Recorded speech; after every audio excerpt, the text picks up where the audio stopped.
umaga po sa inyong lahat. I hope that you are all okay as well. Napakahirap ng ating panahon ngayon. Tayo ay alam na natin na sa pandemic at nalilimitahan ang ating mga interaction. Sometimes many of us are limited to this kind of way of interacting through online. We start now with our Module 1, Pagiging Disipulo. At ang title ng ating presentation ay Tinawag ni Hesus ang kanyang mga unang disipulo. Sa ating panimula, meron tayong tatlong bahagi: pambungad na awit, pambungad na panalangin, at mga layunin.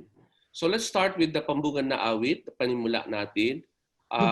There's a song that I have chosen that would somehow reflect our or express our prayer. Sa ngalan ng Ama, ng Anak, at ng Espiritu Santo. Amen.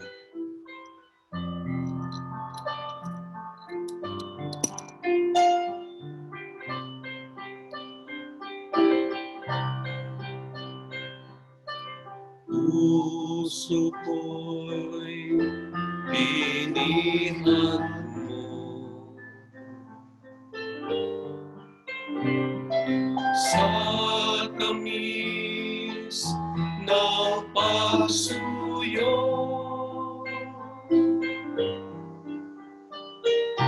Tanggapin niya rin, anak.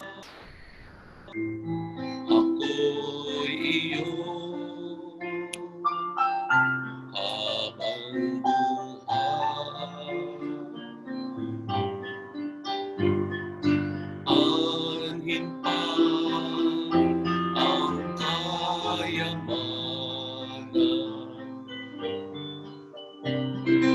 luhod, karangalan.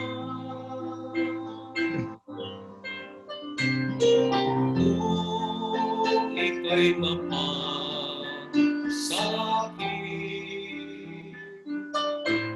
lahat naman ay kakamti. Sa'yo lamang ang puso ko, sa'yo lamang ang buhay ko.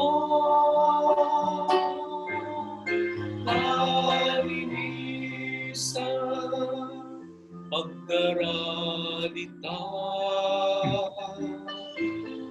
pagtalima,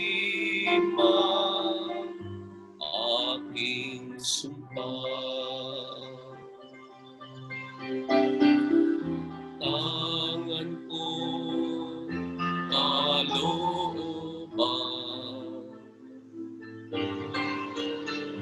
sa iyo'y nilalarawan. Dahil atas na pagsuyo, tumalima lamang sa'yo. Sa'yo lamang ang puso ko,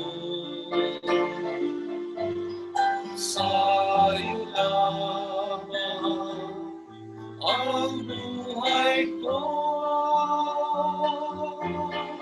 Kalinisan, pagdaralita, pagtalima,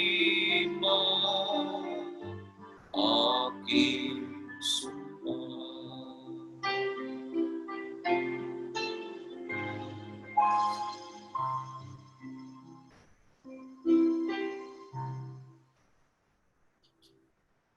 Pinupuri, pinasasalamatan ka namin, O Diyos Ama, sa araw na ito, sa biyaya ng bagong buhay, sa biyaya ng kalusugan na aming tinatamasa, sa patuloy mong pagliligtas sa amin, sa mga kapahamakan, sakuna, karamdaman. Salamat po, Panginoon, sa inyong pagtataguyod sa amin.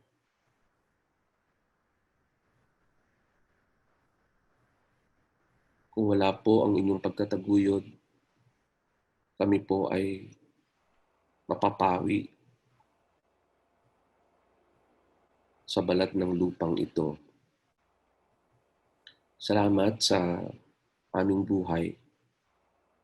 Salamat din sa pagkakataong binigay mo ninyo sa amin upang kami ay magkaroon ng ganitong programa, ang patuloy na paghuhubog ng aming Kristiyanong pananampalataya. Tulungan po ninyo kami sa aming ginagawang ito na hindi po madaling gawin at nangangailangan ng aming major effort. Tulungan nyo kami sa aming mga kahinaan at kakulangan ng kaalaman. Tulungan nyo rin po kami na makapag-focus ng mabuti sa aming maririnig. At tulungan po ninyo rin kami bigyan ng tiyaga, dagdagan po ninyo ang aming pagtsatsaga upang maabot namin ng ang huling sandali ng pagbibigay ng programang ito at pakikinig ng marami sa iyong mga anak. Isugo po ninyo sa amin ang banal na Espiritu, ang kaloob ni Hesus sa amin, ang Espiritu ng karunungan, ang Espiritu ng kalakasan ng loob.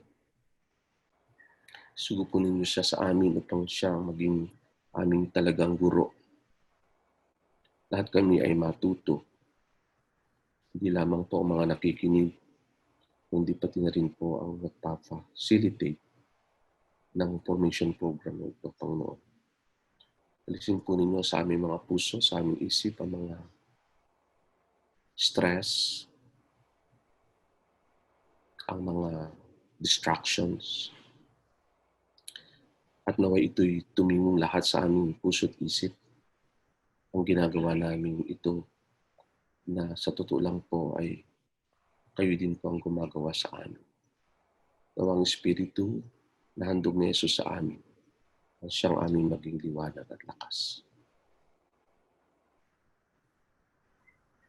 Hinihiling namin ito sa kanya pa ring pangalan. Siya na nabubuhay at naghahari kasama mo at ng Espiritu Santo, Diyos, magpasawalang hanggan. Amen. Amen. Sa kanya, Ama, at ng Espiritu Santo. Amen. Amen. Magandang umaga po muli sa inyong lahat. Magandang umaga.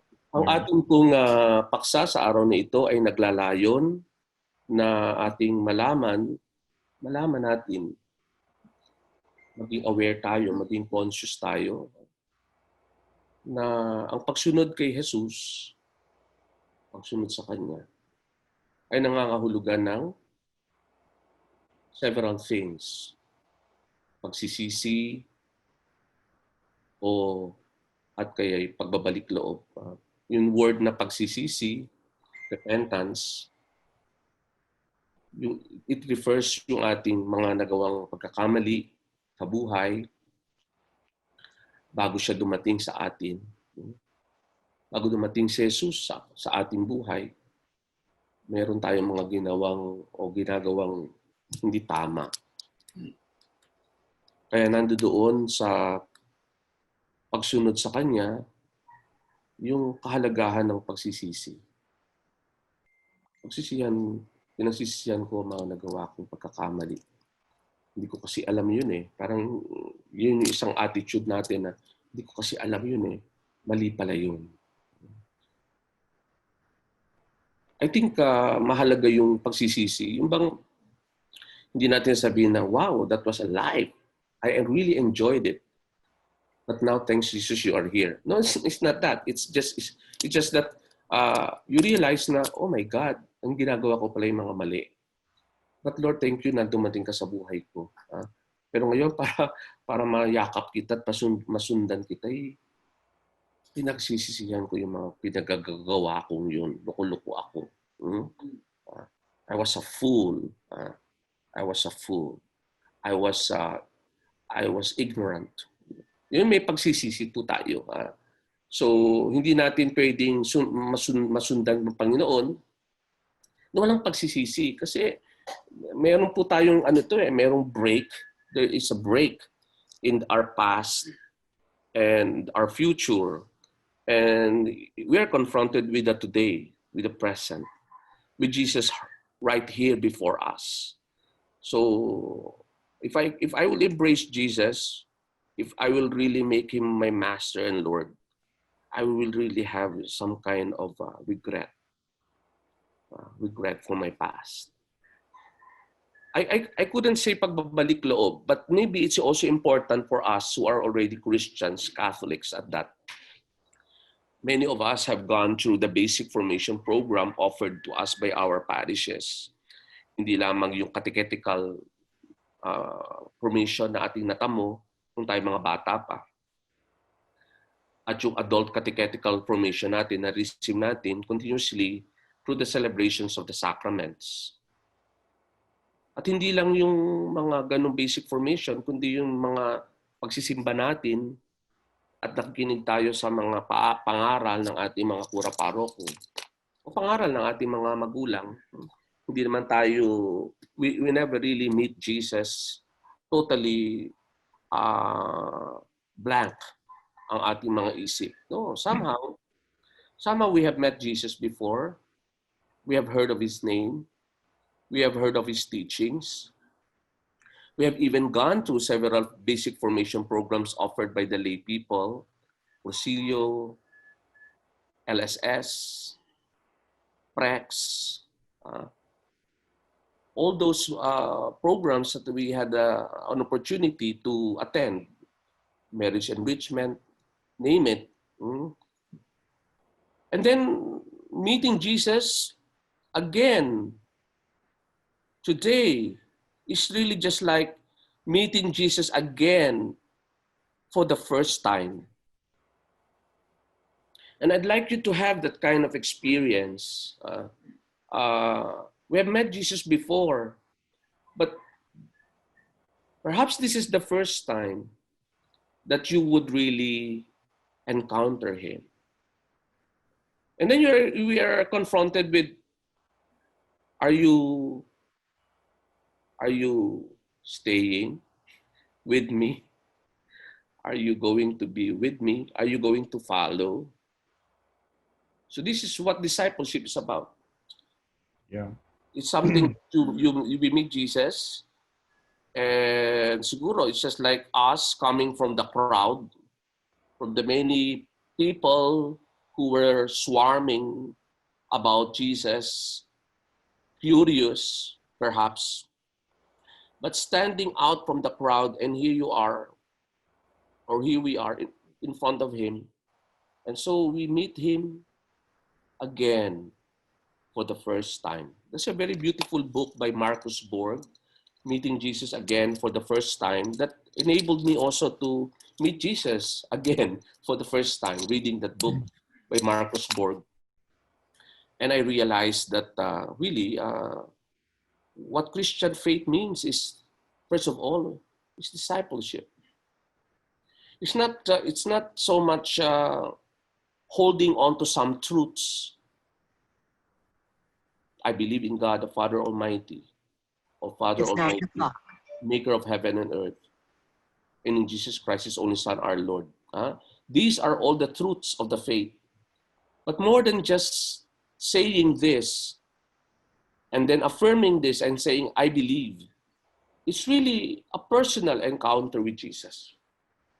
That's the blessing I got from reading that book way back in the 1990s when I first had that book. I read it, Meeting Jesus Again for the First Time by Marcus Borg. It's a little bit liberal in its approach to Christianity, but I think Marcus Borg really identified the very essence of the Christian faith, which is an encounter with Jesus. an encounter so powerful that you cannot but say, I'm sorry for my past. Pagbabalik loob also happens here because sabi ko nga, when we meet Jesus again for the first time, we realize that we are out of ourselves. Just like Saint Augustine, he was out of himself. Sabihin nga natin, nabaliw, nahumaling sa maraming mga bagay sa mundo, searching for Christ, searching for God until God found him finally. No? Kaya sabi niya, "Oh God, we belong to you. We all belong to you. And our hearts are restless until they rest in you." So pagbabalik loob. The loob that we were running away from is really the original loob, which is the God within us. So hopefully with this paksa, maunawaan po natin yung kahalagahan nito ng pagsisisi, pagbabalik loob. Really, we cannot follow Jesus without this. And also, ang pagsunod sa Kanya ay nangangahulugan din ng pagtitibay ng pananampalataya. I really don't know whether pagtitibay is the right translation of the strengthening of our faith. Siguro, ang pagsunod kay Jesus ay nagbibigay tibay sa pananampalataya natin. So pag sumunod tayo sa Kanya, mapagtitibay yung pananampalataya natin sa Diyos. You have faith in God, have faith also in me. So our faith in Jesus becomes para bagang tukod sa faith natin sa Diyos. Lalong nagkakaroon tayo ng pananampalataya sa Diyos sapagkat andun yung pananampalataya natin kay Jesus na Kanyang anak na nagturo sa atin kung sino ang Diyos sa buhay natin. Hindi lang siya isang Diyos na malakas, makapangyarihan out there, somewhere out there. But He is a God who really came down here and stands right before you in the person of Jesus.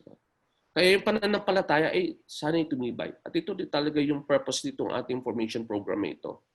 Yes.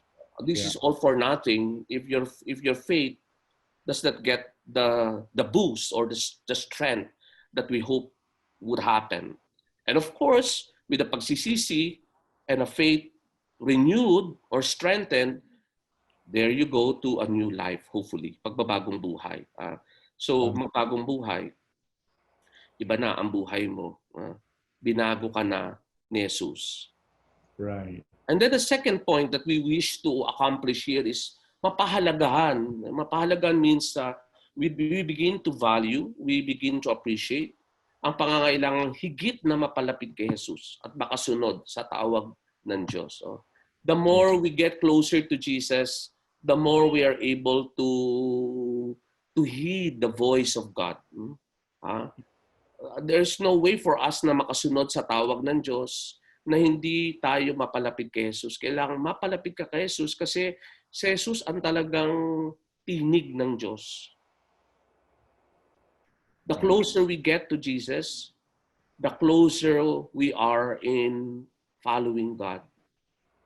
Kaya nga, natatandaan natin, you have heard this many times sa misa, pag pinagdiriwang natin yung transfiguration ng Panginoong Hesus, di ba? Sabi niya doon sa mga alagad, yung tatlo, sabi niya, "This is my beloved Son.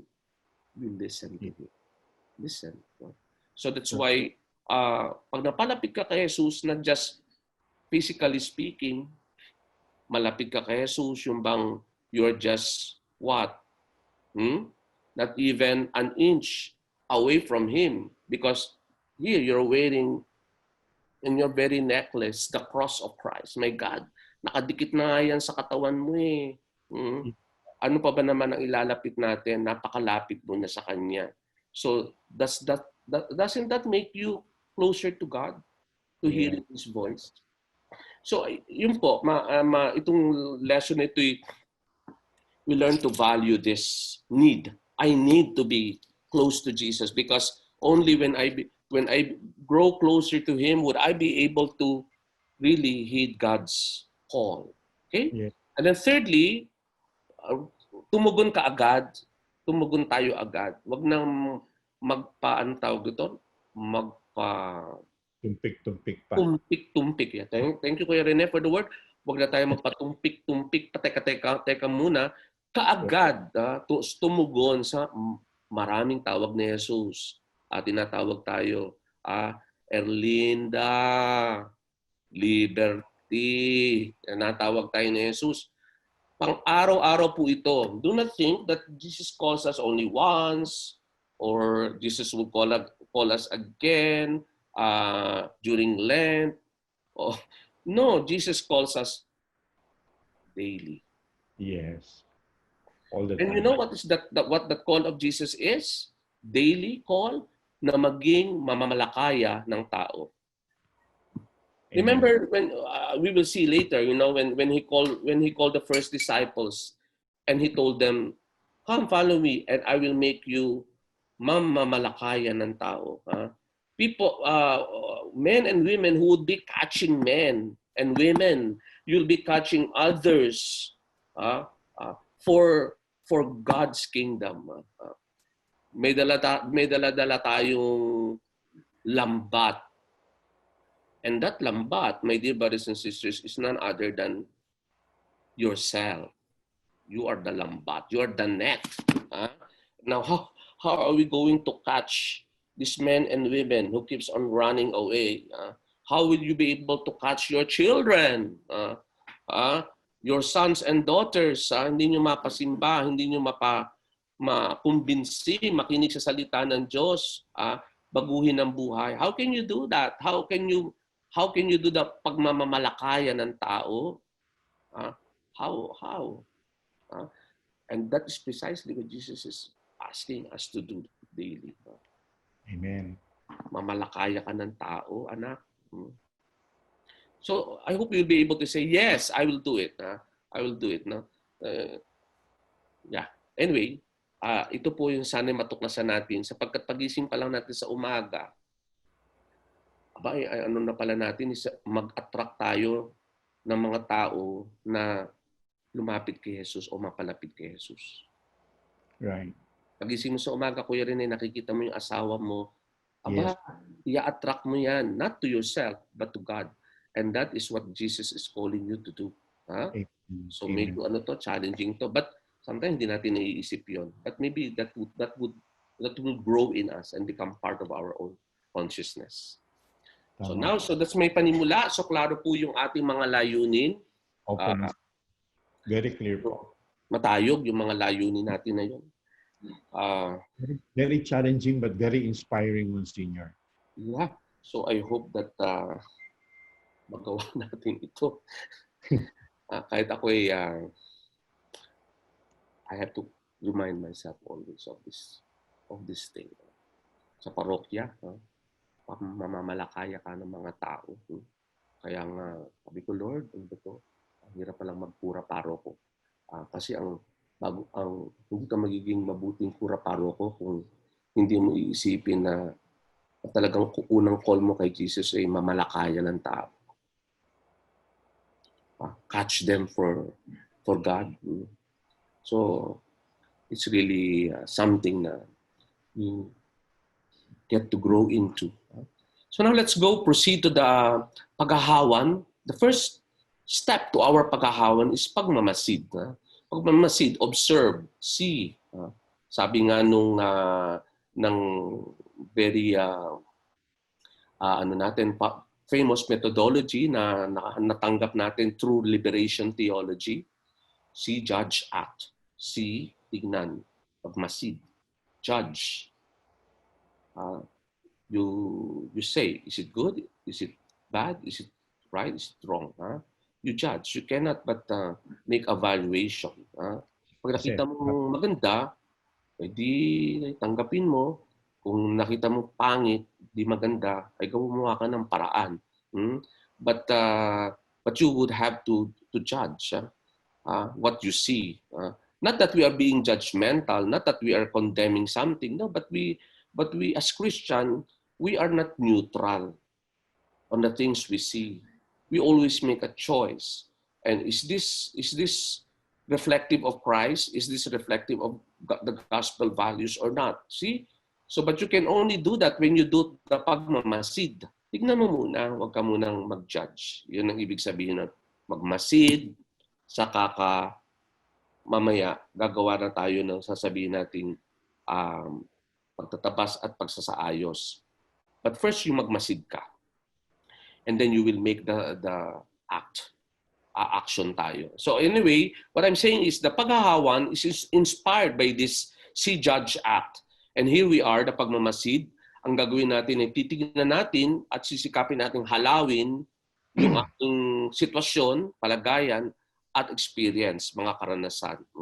So now, this is online, so it will be very difficult magpangkat-pangkat tayo para magbahagi ng karanasan. But what we're trying to do is, let's try to magbalik tanaw, looking back, sa unang karanasan natin ng paanyayan ng Diyos. I think we have this experience of God inviting us, calling us. What's your first memory of that experience? Okay?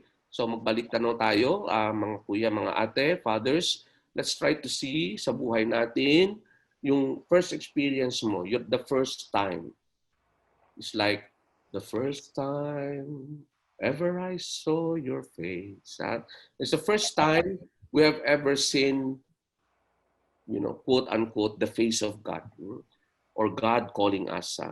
I don't know when that happened to you in your life, but let's try to see if we can go back to this first experience.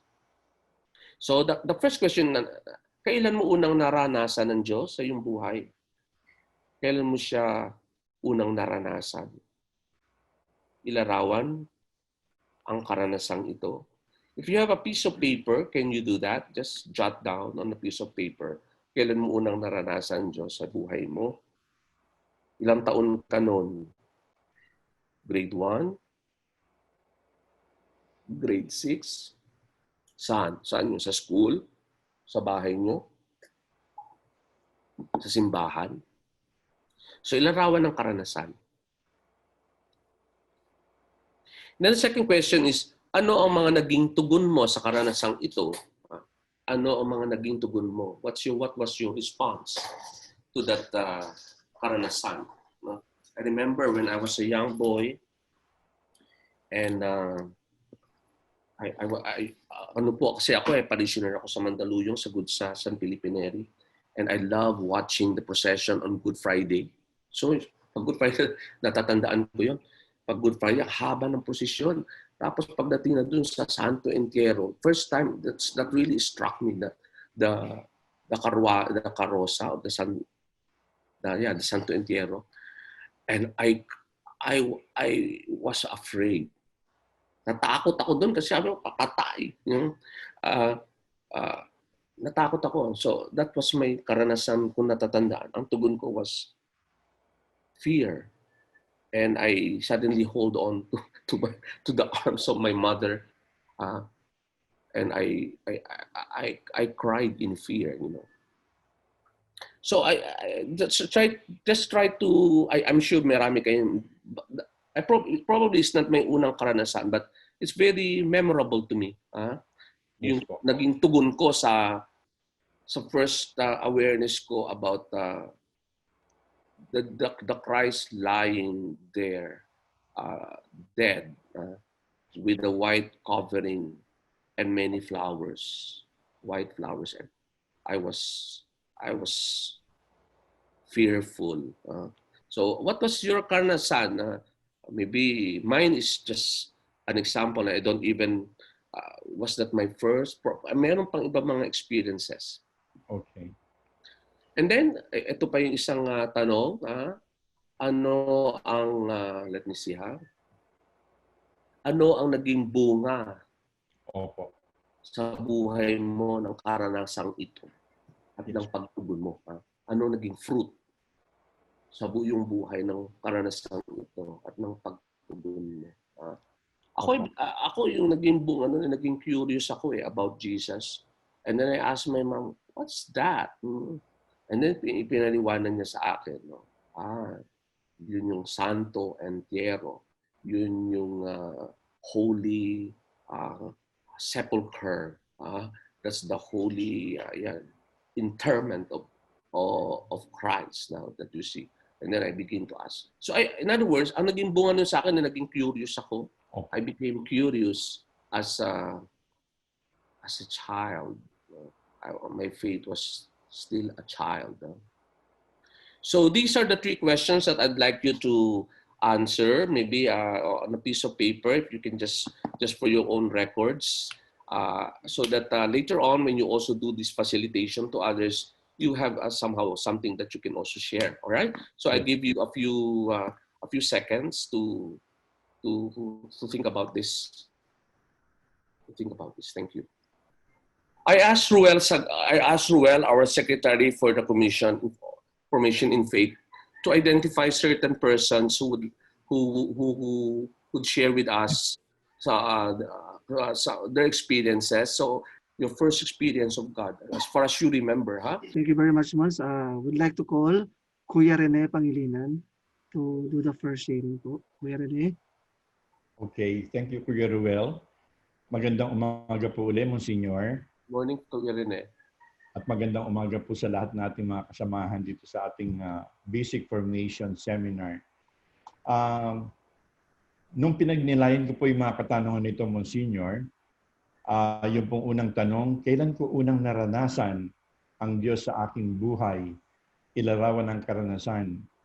I realized, Monsignor, sa aking pagmumuni-muni, ika nga, it started when I was age 6, and that was in my first grade po. I was then studying at the Assumption Academy sa Pampanga po. This was run by the Belgian nuns, Benedictine nuns. At that time po, Monsignor, ang tawag po hindi sister, ang tawag po mother. Nagkataon po, we were living like 3 minutes away from the school. Yung pong tinitirahan namin was along the road.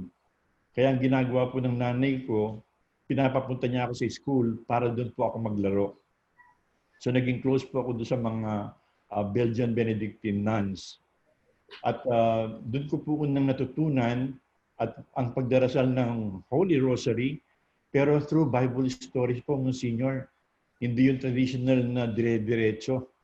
Kinakwentuhan po ako ng mga madre, Bible stories, and then yun na po pala yung nagiging daan para sa Rosary. Tapos bilang gantimpala po, binibigyan po nila ako ng powdered milk. At that time po, hindi po yung mga imported po yung powdered milk at inuwi ko po sa bahay. Monsignor, ito po yung nasundan when I was at age 8.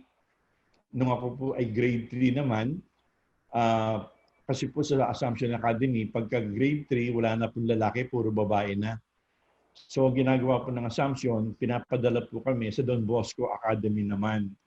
Doon po ako nag-grade 3 at age 8. At ang unang-unang nakaakit naman po noon, Monsignor, yung po mga Knights of the Altar. Ang ganda po na suot nila, white cassock, tapos meron pong red cloak at saka red sash na meron pong golden tassels pa. Ang ganda pong tignan. 6 po ng 6 bawat misa. So ako po yung nag-apply para maging Knights of the Altar. Hindi ko po alam, Monsignor, ang qualification po pala, dapat alamin at i-memorize yung mga dasal ng misa sa Latin. At that time, Monsignor, Latin pa po ang misa. At ang pare nakatalikod sa mga tao. Hindi ko na inabot dyan, Kuya Rene. Po? Hindi ko na inabot. Yeah. Sorry po, nauna ako sa inyo eh. Sige po. Nakatalikod pa yung pare and then the prayers were in Latin. Okay. At doon, Monsignor, I think po ang unang encounter ko kay Jesus was through our young patron saint, Saint Dominic Savio. Ito po yung protege ni Saint John Bosco. Si Saint Dominic Savio po, nagsimula magsilbi ng misa when he was age 5. And because of that, by age 8 po, gusto niya mag-communion, Although ang standard po ng 12 years old, pinayagan na po siya mag-First Communion at 8. And when he received his First Communion, meron po siyang ginamit na 4 na resolution. Una po, sabi niya, I will confess and receive Holy Communion as often as my confessor will allow me. Pangalawa po, sabi niya, I will celebrate Sunday and special holidays in a different way. Pangatlo, Monsignor, ang ganda po na resolution niya, my best friends will be Jesus and Mary. Pang-apat po, which is my favorite, medyo nakakatakot, sabi po ni Saint Dominic, death rather than sin. And this was at age 8 nung pong ginawa niya yon. And tamang-tama naman po, that was my first year in Don Bosco. So na-in love po ako kay Dominic Savio and then also to Father John Bosco. Tapos yung tanong po, Monsignor, ano ang mga naging tugon mo sa karanasang ito? Monsignor, nung pong nag-age 12 na po ako, first year high school, I decided to enter Mater Boni Concilii Seminary. Oh, okay. That's what seminarista. Opo, I decided to become a priest. Pumapasok po sa Don Bosco, natakot po ang nanay ko dahil ang Don Bosco po missionary. Pagka Don Bosco, ipapadala ka ko saan-saan. So sabi po ng nanay ko, anak, sabi niya, wag na lang Don Bosco, mag-Diocesan ka na lang. So doon po sa Mater Boni Concilii Seminary, Mother of Good Counsel, yung po pinanggalingan ni Bishop Ambo. Doon po ako pumasok ng minor seminary, Monsignor. Ayun po, from first year high school to first year college natin, nasa Mater Boni po ako. The long and short of it po, nung nasa minor po ako sa Mater Boni, namatay po yung tatay ko, very young. He was then 39 years old lang. He died of cancer. Tapos po nung nasa major na po ako sa UST Pontifical University Major Seminary, ang nanay ko naman po ang namatay. So sabi po ng rector, sabi niya, ikaw ang panganay, kinakailangan mo muna lumabas para magabayan mo yung mga kapatid mo. So I left the seminary with the hope of coming back again. Yun nga lang po, something led to the other. I met my wife. I met my wife in the school, and until we fell in love, or we started to love one another. And age 25, okay, I decided to get married. So ito na po sa pangatlo na po na ano ang naging bunga sa iyong buhay ng karanasang ito at pagtugon sa Kanya. So age 25 po, I got married with a God-loving and God-fearing wife. Si baby po, Monsignor. And one of the reasons why I decided to marry her was the first time I visited them in her house, meron po silang chapel inside the house which was complete.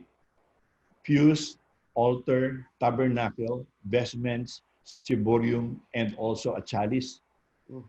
Ang wala na lang po, pare. So I was asking God, sabi ko, Lord, is it I?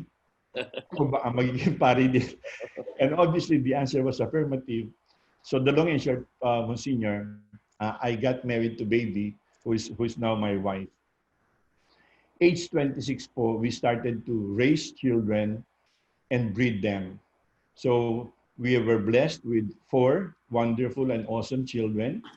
And now they have also gifted us with our grandchildren, 5 grandchildren now. Ang naging bunga po sa aking buhay during this pandemic period, giving me time to reflect and meditate. Now that I am age 68, I realized that what I am today was what God made me and prepared me way back when I was still in grade 1. Today po, Monsignor, I enjoy being a disciple. I take pride in being a servant leader, and it challenges me to become a steward. And most of all, what really keeps me going, Monsignor? 68 na po ako. Medyo malapit na sa finish line. And I realized that God did all of these things in my life to make me a messenger. To make me a messenger of His good news. And His good news is none other than Jesus Christ. Now, we also learn na baka hindi lang messenger, gusto rin po niya na ako maging isang message. Meaning, sana po sa aking pagsasalita, sa aking pagkilos, at sa aking pag-iisip, sana po yung mga nakakasalimuha ko, si Jesus po sana ang nakikita nila sa akin. So I realized po, Senior, na ang bunga po pala ng discipleship natin, pag tayo po yung naging isang disipulo, isang learner, at isang intimate imitator po ng ating guro na si Jesus, our good shepherd, this is what happens.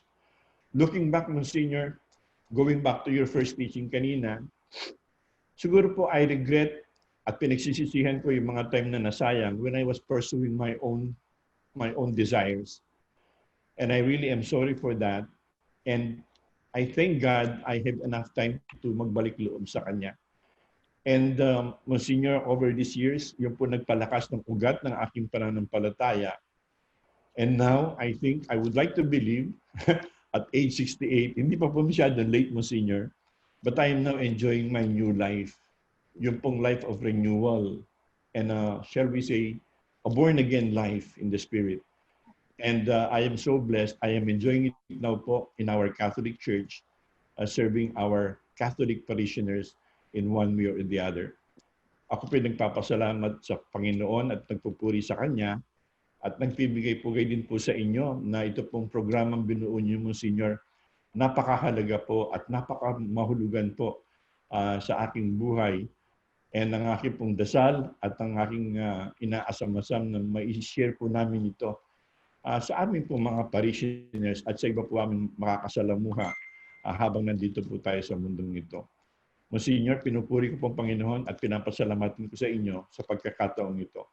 God bless us all, Monsignor. Maraming salamat po. Thank you very much, Kuya Rene. So it's really a long, para kang si Abraham, naglakbay ka ng napakatagal sa ayon na rin sa unti-unting pagtawag sa iyo ng Panginoon Diyos.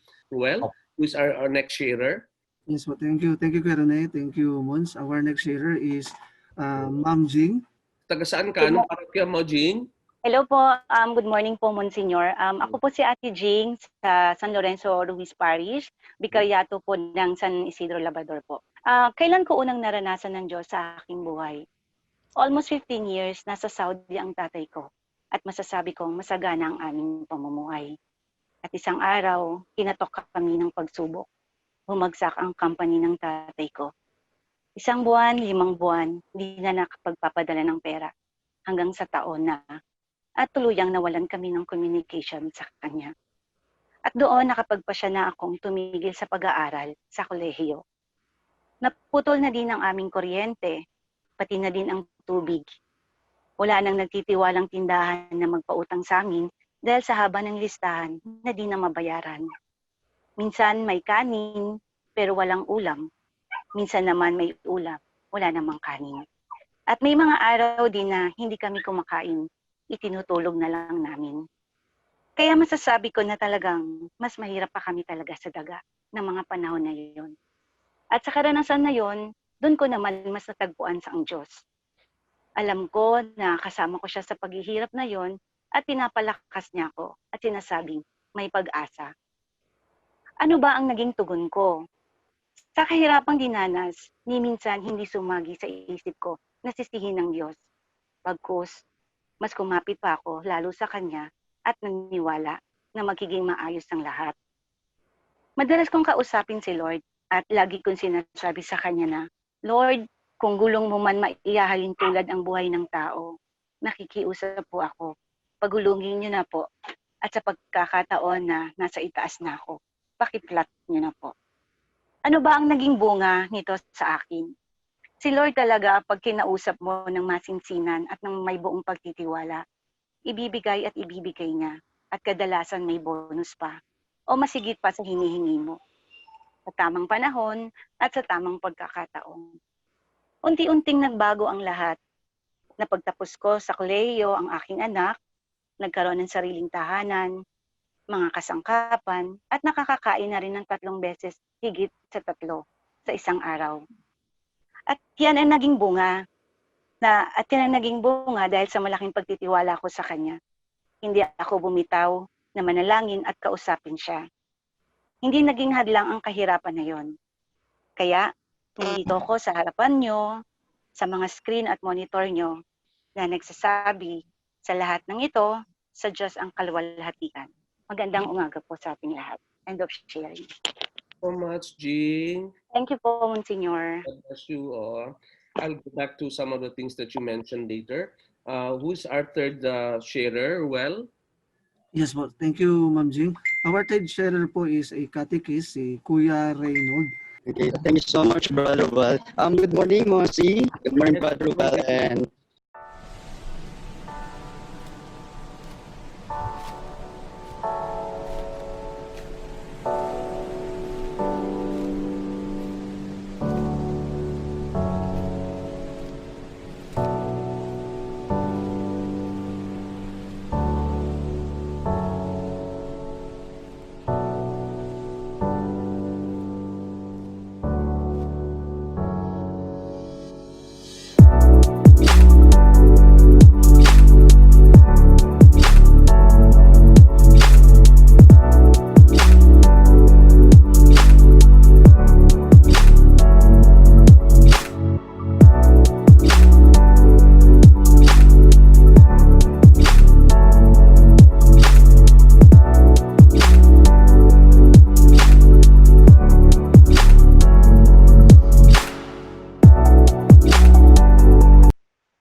na yung ating yung inyong mga sharing, yung paanyaya, kasi kailan mo unang naranasan ng Diyos sa iyong buhay?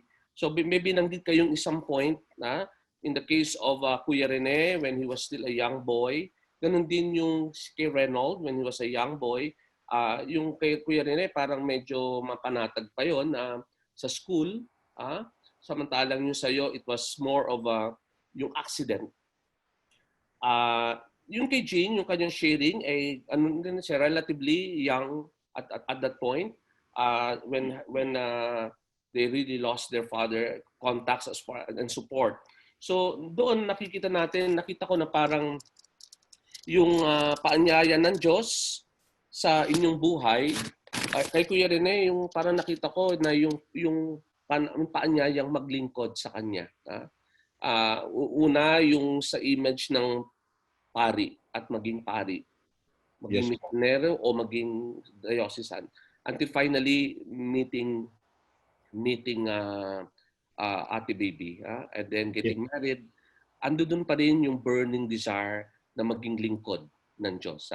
And ngayon, nakikita mo, Kuya Rene, halimbawa, yung that desire never really faded. It kept never burning. left. Kept burning. Never left. Yes, at even now, talagang mas lalo pang naging intense. Yes po. Si Jing, ang paanyaya ng Diyos sa kanya, nakita ko, ay yung bang magtiwala. Magtiwala ka sa Diyos, yung dating may kaya, naghirap, tapos nakabangon. So all this experience ng pabago-bago ng takbo ng buhay, nandun yung paanyaya ng Diyos sa iyo na magtiwala ka sa Kanya. Magtiwala ka sa Kanya. Si Reynold, similar to yours, na yung paanyaya na lalo na through his parents na magtiwala ka sa Diyos, siya ay nagliligtas, ang Diyos na nagliligtas, siya ang Diyos na handang gumawa ng ano ba, yung sabi natin na mag-intervene sa buhay natin at gumawa siya ng kamanghamanghang bagay katulad ng pagliligtas na nagawa sa iyo nung ikaw ay bata pa. Na yung pagliligtas na yun ang ginawa ng Diyos sa iyo ay nauwi sa paghahanap kung paano ka makapaglilingkod sa Kanya. Pumasok ka ng seminaryo, but syempre yung experience din ng family, how to help the family, helping your family is really also paglilingkod. Napaanyaya sa atin ng Diyos, maglingkod ka. Perhaps not in the capacity as pursuing your vocation, maging pare, kundi maglingkod ka in the context of your family na hindi mo pwedeng iwan sapagkat kailangan kanila. At ngayon ikaw ay naglilingkod bilang catechist, lingkod ka pa rin ng Diyos.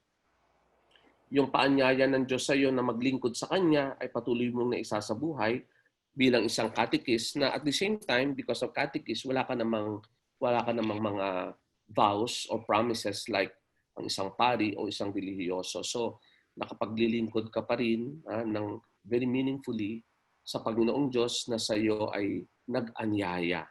So, I'd like to go back to some of those things later on. Ang makikita natin, yung sharing ninyong tatlo, Kuya Rene, Jing, and Reynold, yung karanasan sa Diyos, paano mong nalamang Diyos yun? Paano masasabing God is there with you all along, calling you, making His presence felt by you. Lahat ng karanasan iyon na atin na-share ay talagang karanasan from the perspective of faith. Yung kumbaga ang Diyos nagpapakilala sa iyo, nag-aanyaya sa iyo na maglingkod sa Kanya, na maging Kanya, na magtiwala sa Kanya.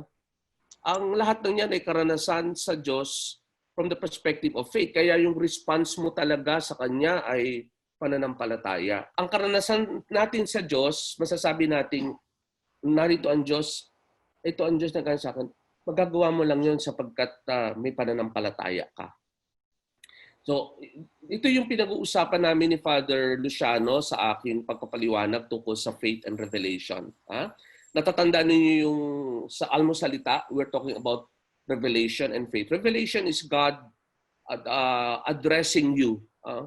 In your case, personal to, God is addressing you. God is manifesting Himself to you through the experiences you have. And then you respond. You respond. Ang atang response na yon ay pagtanggap sa Kanyang sinasabi o sa Kanyang ipinararamdam sa iyo. At yung pagtanggap na yon ay tinatawag nating faith o pananampalataya. We will clarify this even more. But remember yung panimula kong topic about ang tagpuan ng Diyos at ng tao. Yung sinimula natin noong nakaraang linggo, ang tagpuan ng Diyos at ng tao. At yung dalawang bahagi iyon ng pagtatagpo ng Diyos, ang Diyos na pumapasok sa buhay ng tao. Sa Biblia, makikita natin yan every time God would enter into history, changes history, the course of history, changes also the life of the person to whom He manifests Himself. So just recall Abraham, Isaac, Jacob, Moses. Pumasok ang Diyos, naranasan nila ang Diyos, tumugon sila sa kanilang pagtitiwala at pananampalataya. So mahalaga yung makita natin yung kaugnayan nitong pinag-uusapan natin ngayon.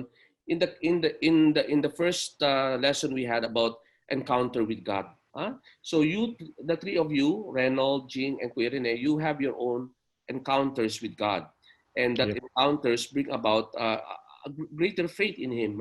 There was already faith in you there, but even more, that faith through time. Kasi napansin ko yun yung sharing, hindi lamang isang experience, kundi one experience that triggers many other experiences. Kaya yung experience na yun is really a running experience of God in your life. So, itong lahat na ito ay nagmumula from the perspective of faith. At ang ating pakikipagtagpo, encounter sa Diyos, laging may paanyaya yon na makasunod sa Kanyang kalooban. For instance, in the case of Jing, ay ando doon yung in their experience, misery and poverty, nung wala nang sumusustento sa kanilang daddy, sa kanila na daddy nila. Sabi nga niya, kung minsan may kanin, pero walang ulam. Minsan may ulam, walang kanin.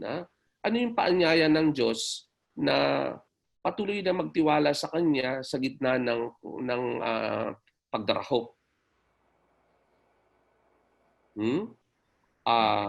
Yung paanyaya nandun na ito ang sitwasyon, pero kakayanin ninyong mabuhay.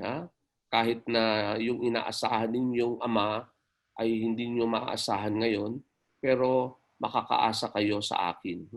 So in a way, ang pagkikipagtagpo ng Diyos sa iyo, Jing, doon ay andun yung paanyaya niyang magtiwala ka sa Kanya at patuloy na umasa sa Kanyang kagandahang loob. Kaya nandoon yun. So, ang pagtugon natin sa Kanyang paanyaya ay nagbibigay bunga ng bagong kaayusan sa ating buhay. So, ganun talaga ang ano yun, there will always be change. There will be some kind of rearrangement. There will always be a new order. So that's the bunga, the consequence, the fruit of Yes, our positive response to God.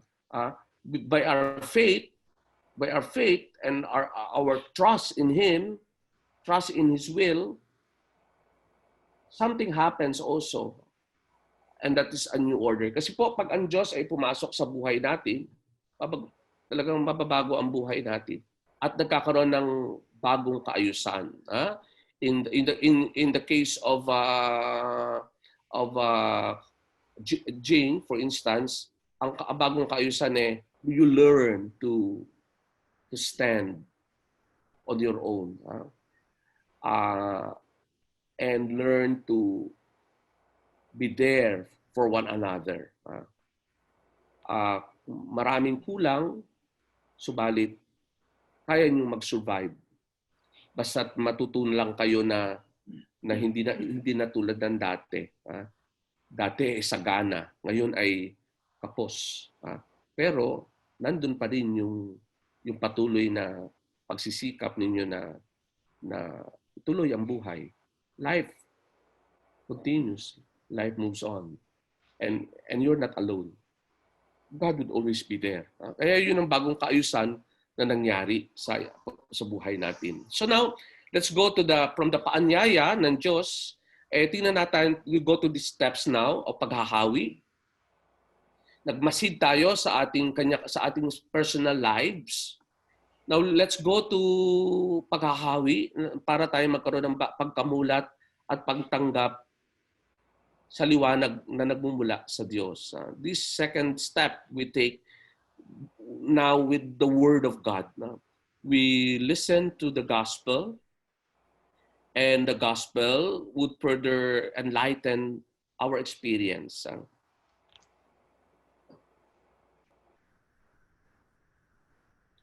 The gospel is from the Gospel of Mark, chapter 1, verse 16 to 20. Sumayin niyo ang Panginoon. At sumayin niyo rin. Ang mabuting balita ng Panginoon ayon kay San Marcos. Purihin ng Panginoon.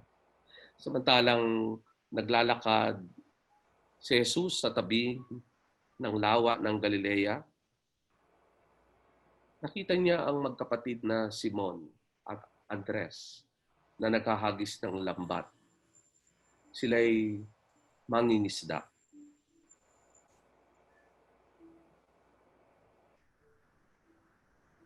Sinabi ni Hesus, sumama kayo sa akin at kayo gagawin kong mamamalakaya ng tao. Pagdakay iniwan nila ang kanilang lambat at sumunod sa Kanya.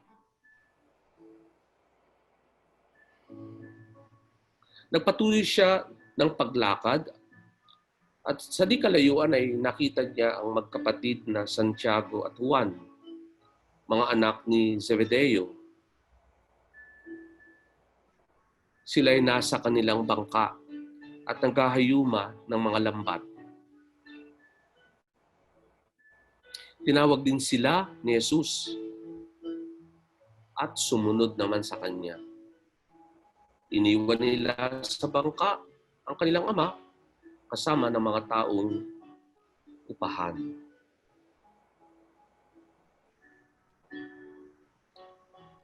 Ang mabuting balita ng Panginoon. Madalas na natin nadidinig ang ebanghelyong ito ng pagtawag ni Hesus sa mga unang alagad o unang disipulo. At tingnan ninyo yung response ng mga tinawag niya. Agad. Agad. Agad iniwan ng mangingisda at magkapatid na sina Simon at Andres ang kanilang lambat upang sumunod kay Jesus. Sa tawag niyang sumunod sila sa kanya, gagawin silang mamamalakaya ng tao. Agad. Narinig nila yung salita ni Jesus, yung paanyaya. Sumunod. Sumunod kayo sa akin. At sumunod naman sila. Nandun yung paanyaya pa sa kanila na gagawin sila ni Jesus mamamalakaya ng tao. Namamalakaya sila ng isda, nangingisda sila, nanguhuli ng isda. Pero malakaya ng tao, that's something new. I do not know if that's what inspired them to follow Jesus. It's probably something. Paano ka magka-catch ng mga tao? From catching fish to catching men and women. But Jesus' invitation was so powerful, inspiring perhaps. But they left. They left their boat in the case of Simon and Andrew. Ngayon, ang tinawag din ni Jesus yung magkapatid. Magkapatid. Sina James and John. Just like Simon and Andrew, sumunod din sila kay Jesus. Perhaps these definitely are younger guys, no?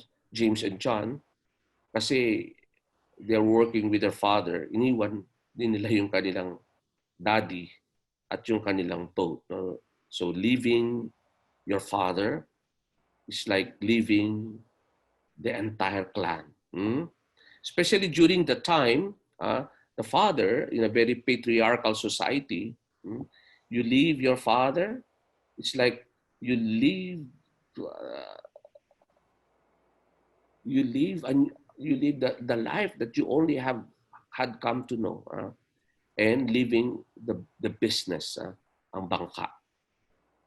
Yun na yung pagtawag na ito ni Jesus sa mga unang alagad, Simon at Andres, James and John, Santiago to 1, would perhaps remind us sa mga calls na ginagawa ng Diyos sa kasaysayan. And here I would just like to point out yung call ng Diyos kay Abraham. Abraham, leave your land, leave your people, and go to the land that I will show you. And you know, Abraham left his land, left his clan, left everything. Basically, yun lang kanya, ang personal, ang kanyang dinala, mga alagang hayop, at yung kanyang pamangkin na sumama sa kanya. And they ventured out into that journey of following God and His promise. So there is that immediacy, agad. And there is also that leaving behind. Wow, that to leave behind something is talagang malaking sakripisyo. So let us make clear that the light that we welcome, the light of God.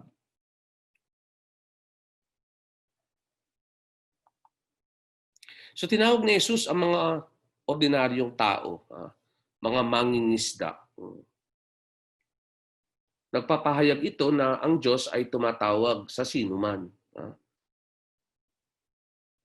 Maging mangingisda. Maging sino ka man, you can be rich, you can be poor, you can be young, you can be old, you can be senior or most senior at this point in your life, but tinatawag ka pa rin ni Jesus. Hindi natin pwedeng sabihin, wag po ako kasi hindi ko po kaya. Wag po ako kasi po may pamilya po ako. Huwag po ako kasi matanda na po ako. No conditions, no nothing. Basta't ando doon yung pagtawag. Ang tawag sa pagiging disipulo, come, follow me, and I will make you mamamalakayan ng tao. Bukas yun para sa lahat. Bukas. It's open to everyone. Ang tawag sa pagiging disipulo'y bukas para sa lahat. Kasama na sa akin at sa mga pari. Yung paanyaya niya'y hindi lamang sa mga laiko, kundi para rin sa mga pari. Maybe magugulat kayo sa sinasabi ko. Dapat siguro sabihin ko, ang paanyaya ni Hesus ay hindi lamang para sa mga pari at sa mga madre, kundi para rin sa mga laiko. That's true. Ang paanyaya ni Hesus, huwag niyo isipin na para magpare, para magmadre. No? But now that we are already priests, now that there are some of us who are already madres, the call of Jesus for Jesus to us to be disciples of His is renewed each time. Come, follow me, and I will make you fishers of men. Hindi mahalaga ang nakaraan. Mahalaga pero hindi ganun. And that serves as an obstacle. Ang nakaraan ay hindi kinakailangang maging hadlang para maanyayahan ka ni Jesus. Maaaring ikaw ay dating drug addict. But that doesn't mean na porque naging drug addict ka before, hindi ka na po pwedeng sabihin nating maging preacher, proclaimer of God's good news. In fact, mas magiging effective ka pa siguro sa pagtugon mo sa tawag ni Jesus. But here, higit na mahalaga ang layunin kasi ng Diyos. Higit na mahalaga yon. Ang layunin ng Diyos for the future. Your past is past. You can learn a lesson from it. But it is not and should not be a deterrent or an obstacle to you responding to Jesus and make that step and forge a future with Him. This time, you are no longer on your own, but you are with Jesus, following Jesus and being His disciple. Ang tanging kinakailangan lang ay yung maging bukas sa pagtanggap sa paanyaya na ito ng Diyos. Maging bukas ka, open, may pananampalataya sa Kanya. Yun lang naman ang hinihingi. And in fact, pag ikaw ay sumunod na, obvious na tinatanggap mo yung paanyaya na yun, at sana'y hindi lamang yun pagkilos o paggalaw ng katawan, kundi pagkilos at paggalaw din ng isip at puso. Meaning, filled with faith. Ang pagsunod kay Jesus ay nangangahulugan, sabi nga, nung pagtalikod sa dating buhay. In the case of Simon and Andrew, James and John, yung pagtalikod sa dating buhay bilang simple fishers, fishermen, men who fish. But here, yun yung magiging past nila, kasama na dun yung boat na iiwan nila.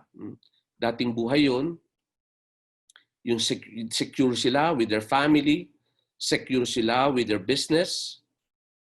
Pero yun, iiwan na isang tinawag ng Panginoon. Iniwan nila yung kanilang tatay, yung kanilang lambat, at kanilang bangka. So in the same way, pag tinawag tayo ni Lord, meron din tayong iiwan.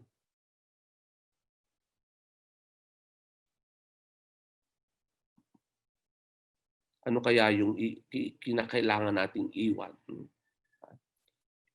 Gandang i-discern natin kung ano yung iiwan natin, iiwan ninyo para makasunod ka kay Hesus at maging kanyang alagad.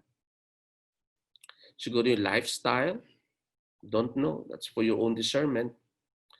At ito ngayon ang gagawin natin na malaman natin kung ano yung iiwan natin sa portion na ito ng pagtatabas, pagtutuwid ng buhay bilang tugon sa liwanag ng Diyos. Let's see. Pagtutuwid ng pananaw. Nauunawaan ko ba na tinatawag ako ni Hesus at ang iba pa natin mga kapatid na sumunod sa Kanya? Do you understand that? Do we understand that? Jesus is calling you, me, to follow Him. At nababatid ko ba na itong tawag na ito, this call, may kasamang sakripisyo. May kasamang sakripisyo. So yun yung una nating dapat ayusin, yung perspective, yung pananaw. Kasi kung minsan, akala natin, tinatawag ako ni Jesus, pero you are unwilling. You're willing to follow Him, but you're unwilling to make the necessary sacrifice. You have to leave something behind. Now, let's see, pagtutuwid ng pagpapahalaga. Ngayon, sabi, nag-iisip ka, iiwan ko ba? Yung dapat kong iwan? Higit ko bang pinapahalaga ng tawag ni Jesus sa akin kaysa ibang bagay o tao? In the case of Simon and Andrew, James and John, nakita natin doon na mas mahalaga yung tawag ni Jesus kaysa yung kanilang dating buhay bilang isang mangingisda. May seguridad sa kanilang mga pamilya, merong lambat, may bangka. Pero lahat ng yun ay mahalaga, subalit mas mahalaga pa rin ang tawag ni Jesus para sa kanila.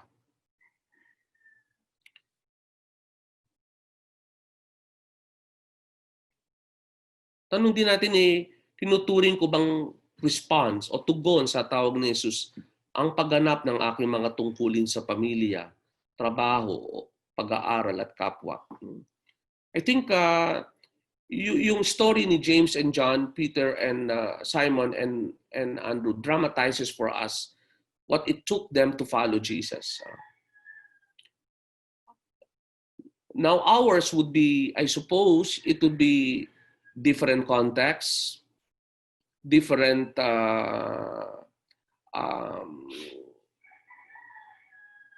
dynamics.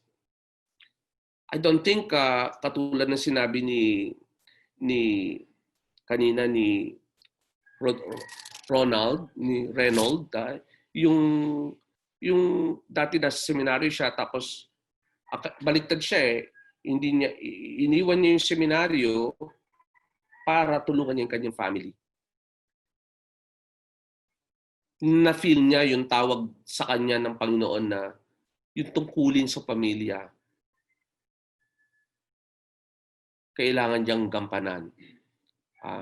Siguro, I don't know with Reynold, perhaps yung pagpasok niya sa seminaryo ay parang naramdaman niya na parang pagtakas sa mga tungkulin, responsibilities sa family.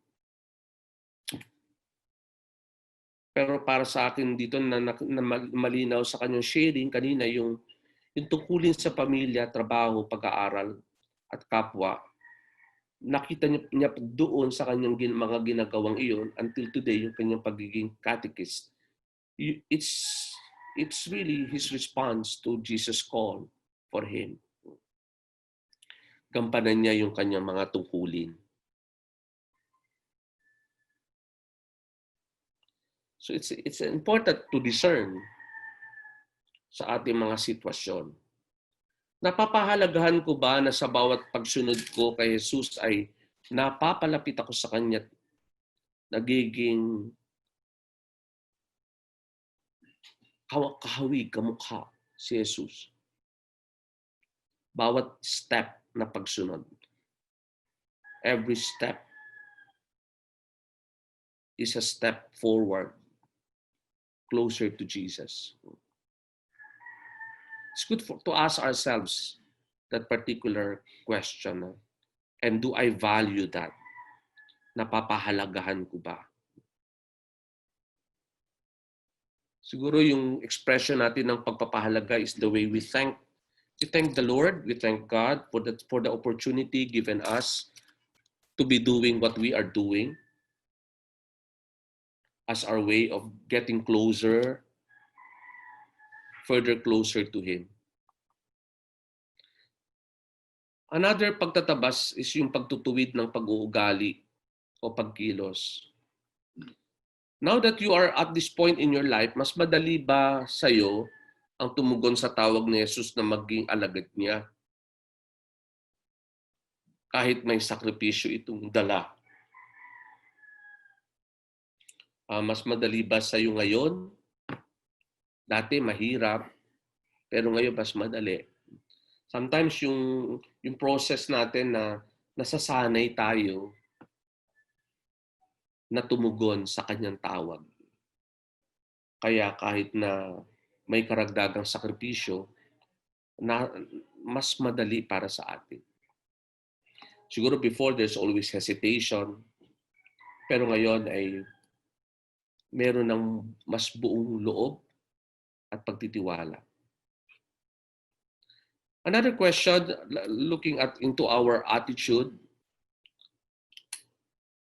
how about the people around us? Nakikita ba ng aking pamilya, mga kaibigan, kasama sa trabaho, mga kasama sa PREX, kasama sa LSS, kasama sa mga katikista o mga kamag-aral, ang paggawa ko ng kabutihan araw-araw bilang alagad ni Hesus? Pag nakikita nila yung kabutihang ginagawa mo, nakikita ba nila yon in the context of your relationship with Jesus as His follower? Do they see that? Yan. Let's see sa ating pagsasaayos, paglilinaw at pagpapalalim sa mga ating pinanghahawakan, mga paninindigan natin. Sa pamamagitan ng pagbasa ng New Testament, mas makikita natin ang di makasariling pagtulong at pagtuturo ni Hesus sa mga tao. Mahalaga na makita natin more si Hesus. Ang focus natin ay nasa Kanya rather than sa ating sarili. Tulad ng ginawa ni Hesus, tayo tinatawagang sundan siya, yung sinasabing pamamalakaya, sundan siya sa paghikayat sa ating kapwa na maging alagad din, maging disipulo niya sa pamamagitan ng pagtuturo at mabuting halimbawa at gawa. So ikaw mismo sa iyong ginagawa, nakakahikayat ka ng marami pang alagad na susunod kay Hesus. Ngayon sa ating buhay pagsamba, mahalaga din yung ating pagdalo sa misa at pagtanggap ng Eucharistia. Ito kasing gagawin natin ito ay nakakapagbigay ng strength sa ating response of faith at pagsunod kay Hesus, no? The Eucharist, no? Especially if we understand very well what the Eucharist means, which is Jesus breaking bread with us and for us. Kaya pag tayo nagpa-participate sa Eucharist, lumalalim yung ating pagtugon kay Jesus present in the Holy Eucharist. Kanina yung buhay pananampalataya, yung buhay, no? Faith life, that focuses on our life as one of mamamalakayan ng tao, mag-a-attract, maghihikayat sa ibang tao na maging alagad din ni Hesus. Ngayon sa ating buhay pagsamba, this is in our relationship with God and with Christ who has called us. Ito naman yung need natin to be really close to Christ, to be regular participant ng Eucharistic celebration where we again and again find Christ as our food, as our nourishment. Ang matatag na ugnayan kay Jesus ay mahalaga. Mahihirapan kang mamalakayan ng tao, catching men and women for Jesus, making disciples, kung hindi matatag ang relationship mo kay Jesus sa pamamagitan ng panalangin. At maging daan sa pagdaloy ng pagmamahal niya sa kapwa. So here sa buhay pagsamba, mahalaga ito eh. We are connected with God, if we are connected strongly with Christ, then we become also an avenue, a vehicle, a means where His love flows. Tayo yung magiging daluyan ng kanyang pag-ibig sa kapwa. No? So imagine yourself being connected with Christ so much so that you become the means by which or through which this love of Christ for your neighbor flows. Ikaw yung nagiging daluyan. Hindi sa'yo nagmumula yung pag-ibig na yun, nagmumula yun kay Christ. Ikaw ay nagiging daluyan. Yung grasya at biyaya dumadaloy sa iyo para sa iyong kapwa. So here we have an example of Saint Ignatius of Loyola, how to strengthen our relationship with God, with Christ. Yung pakikipag-ugnayan kay Jesus bilang Panginoon natin at tayo bilang kanyang alagad. Paano yun mangyayari? Makikipag-ugnay ka sa kanya through prayer. Ignatius of Loyola has mastered this spiritual exercises, this very prayerful life, this being contemplative active, sabi nga na marami ngayon, na yung kanyang pagkilos at paggalaw ay laging fueled ng kanyang close relationship with God, his prayer life. So dito makikita natin yung relationship natin with others bilang mamamalakayan nila ay nakaugnay kay Jesus na tumawag sa atin para precisely gawin iyon. So ano na yung buhay pananampalataya, buhay pagsamba, ito yung buhay pagtalima. Sa inyong palagay, paano mamamalakayan ng tao tulad ni Jesus sa iba't ibang paraan sa personal na buhay at sitwasyon sa lipunan? No? Personal, social, how to be mamamalakayan ng tao. Here we have the example naman of Saint Francis. Kung paano siyang namuhay at tinalikuran ang lahat, kayamanan, family, katulad ni Simon, Andrew, James, and John. But Saint Francis in his time, during the Middle Ages, how he did the same, leaving behind everything to follow Jesus. At yung kanyang pagsunod kay Jesus ay meron pang iba pang mga consequences, hindi lamang sa relationship niya with other people, with other human beings, but also with other creatures of God, with the entire creation, with the birds, with the fish. Yung extension ng kanyang pag-attract to the entirety of creation, to God,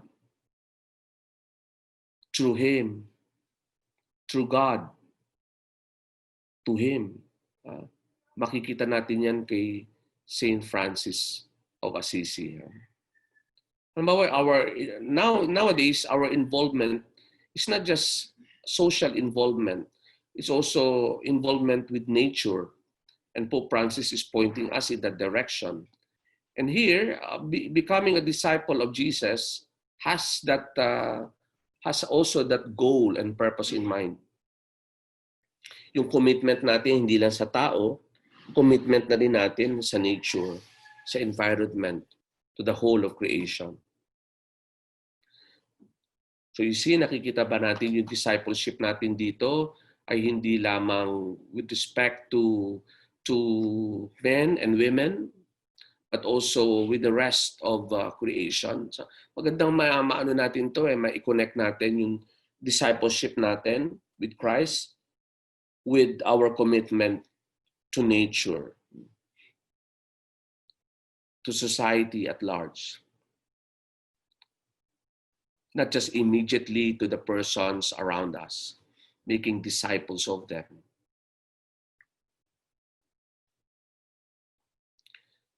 So ngayon ang question din natin is paano natin mapapadalisay ang response natin kay Lord. So sinasabi sa atin na yung kadalisayan ng ating pagtugon kay Jesus makikita dun sa agad-agad na pagtugon. Walang patumpik-tumpik, walang teka-teka muna, nandoon yung agad, immediately. That means to say you truly value the call of Christ. And that is the most important thing for you. Kaya agad-agad. And then nandoon na rin yung sinasabi yung sakripisyo. Ano yung i-give up mo in order to follow Christ? And then thirdly, makikita mo din na dalisay ang tugon mo, dalisay pure, kasi yung pagtugon mo nakatuon, nakafocus kay Jesus at hindi sa ating sarili. Wala kang sariling agenda. The only agendum you have is to follow Him.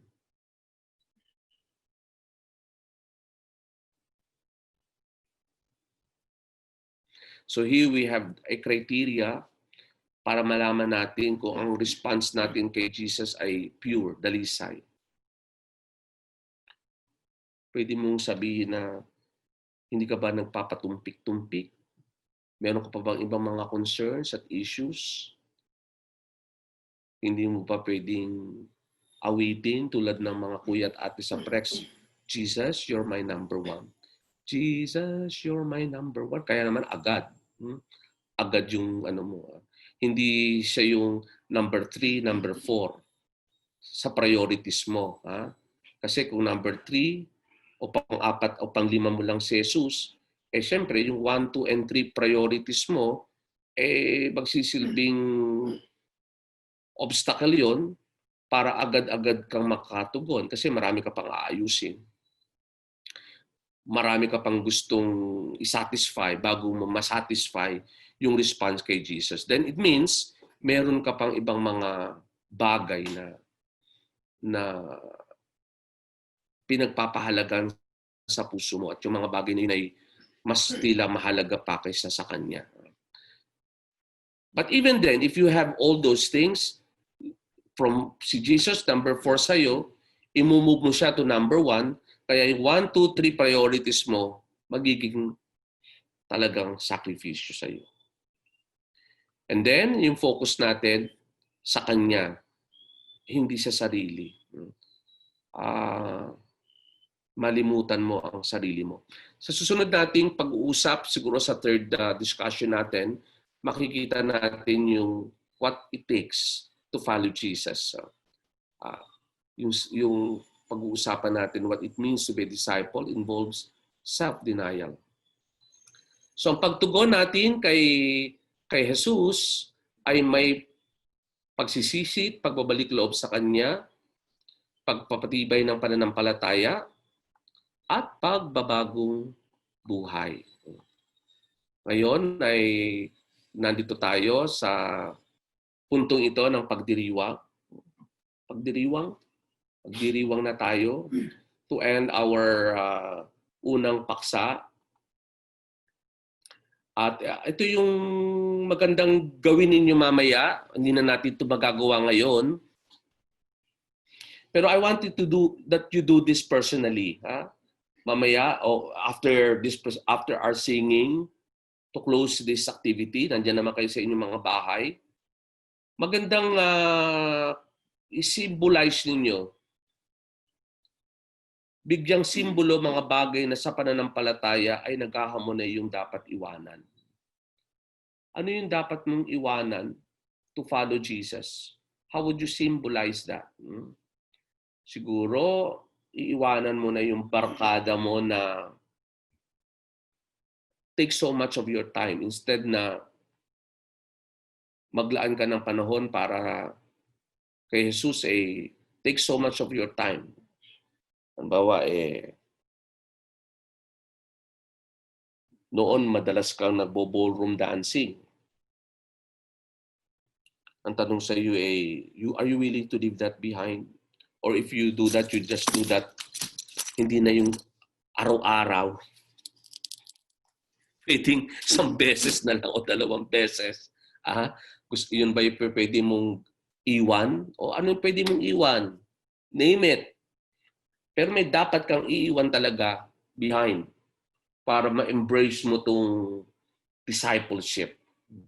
Siguro yung pagsisigarilyo. Ano ba?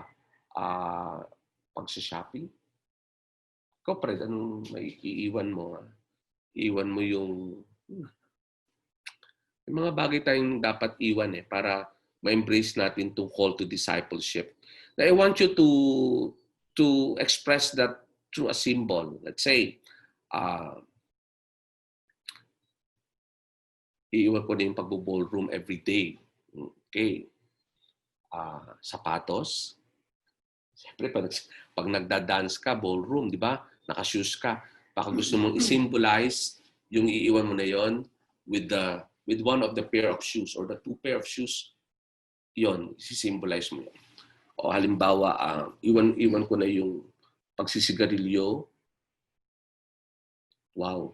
O kaya, pagsusoft drink. Alam po ninyo, nung ako'y inordinahan noong 1991, siyempre, dami kong promises din doon. But one of the concrete thing I gave up is I gave up on soft drinks. Sabi ko, Lord, I am giving up this favorite drink, soft drink, Coke with lots of ice. Every time I have lunch or dinner, I just would have water.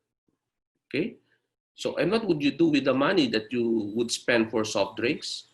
I save it and I use it for better things or to help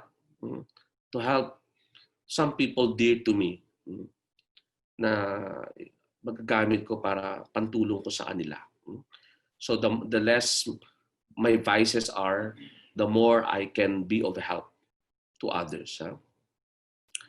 Tsaka siguro para sa akin din mas matamis si Hesus kaysa sa Coke. So yan isa sa mga things na concrete na iniwan ko. Kayo naman, anong pwede niyong iwanan? So in my case, pwede kong noon yung bote ng Coke, yan ang symbol ng aking pagtugon kay Hesus. Puno ng pananampalataya. So kayo naman po, choose how to symbolize the thing that you would leave behind to follow Jesus. At ialay nyo ito sa altar. Okay po? Will you do that? Can you do that? So to end our time with this paksa, let us sing the song Narito Ako, even as you think about the thing that you would be offering to God, symbolizing what you would leave behind.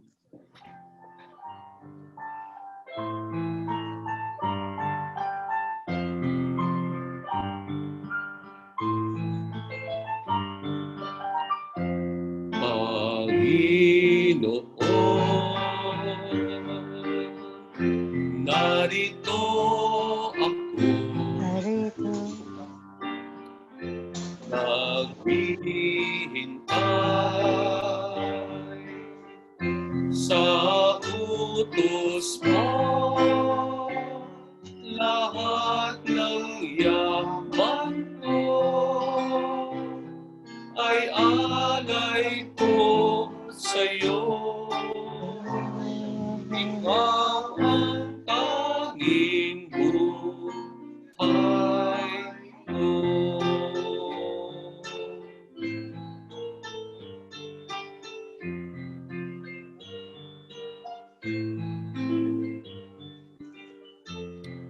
Batid ko nga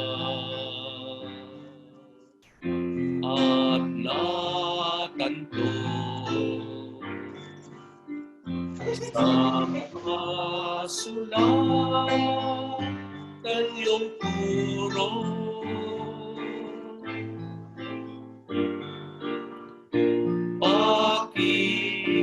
Pakikinggan at itatago sa sulok ng puso.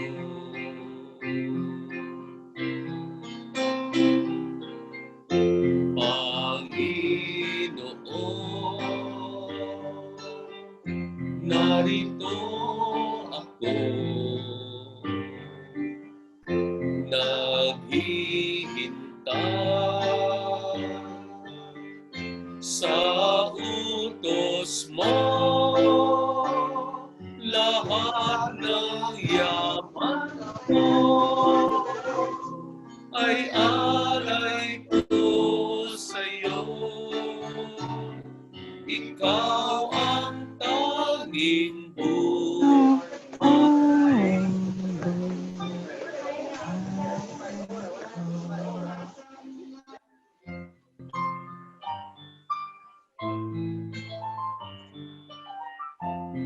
Yung pagligtas ihahayag hanggang sa dulo ng dagat.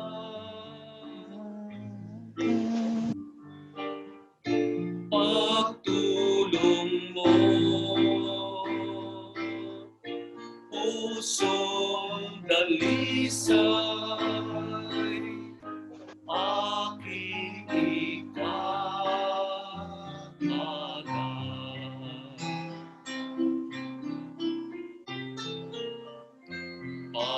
Panginoon,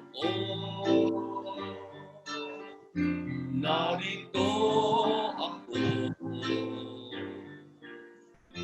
naghihintay sa utos mo. Lahat ng yaman ko alay ko sa'yo. ang tanging buhay ko.